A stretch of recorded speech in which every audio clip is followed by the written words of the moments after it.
Yan. Dan na maglinis ng mga room.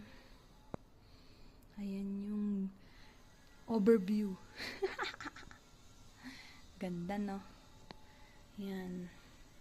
Pawala na yung mga snow, kaya pwede na maglaro yung mga bata dyan.